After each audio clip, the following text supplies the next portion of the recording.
mas aggressive sila ngayon. Mas malapit. This could be a result of yung nangyari na banggaan dun sa Scarborough Shoal. Nung nagbanggaan yung mga barko nila, napahiya sila dun, no? In the international arena, napahiya sila. So generally, can you say yung Roren next week, within the month? I cannot reveal kung kailan yung next na resupply mission natin, but kailangan natin gawin yun, no? Dahil again, we have the right to protect our soldiers in DRP Sierra Madre. We have the right to bring them supplies and to make sure that we take care of their welfare. Dahil mahirap yung ginagawa ng mga sundalo natin sa DRP Sierra Madre. At yun nga, hanga ako dun sa mga sundalo dahil kahit na ganun yung nangyayari, no? Sa Ayungin Shoal, may panganib, and yet they continue to serve with dignity.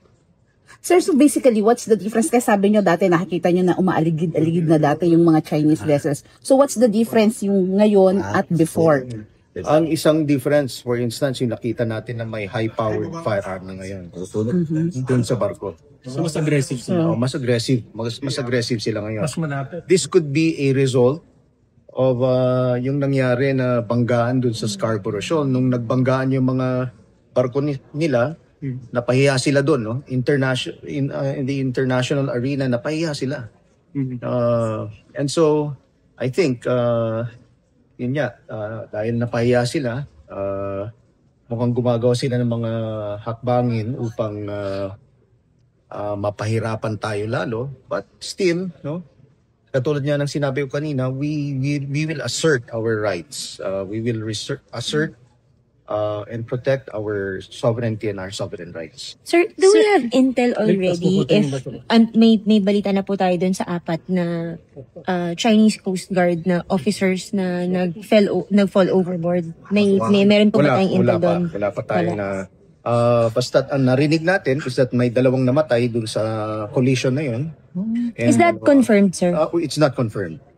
It's just a report that we received. So how about the other 2 po? May balita po ba dun sa other? Sabi nila missing, but the important thing is that we offered to help them, offered to rescue them. Sir, in previous interview sa Camp Crame, you mentioned na you're going to have a conference with President and the Philippine Coast Guard, I mean the AFP. So, can you give us an update on that, sir? I cannot give you the details, but the conference happened. You know, not with the President, but with the National Task Force on the West Philippine Sea. Sir, sa bilang yan, sir, gaano ba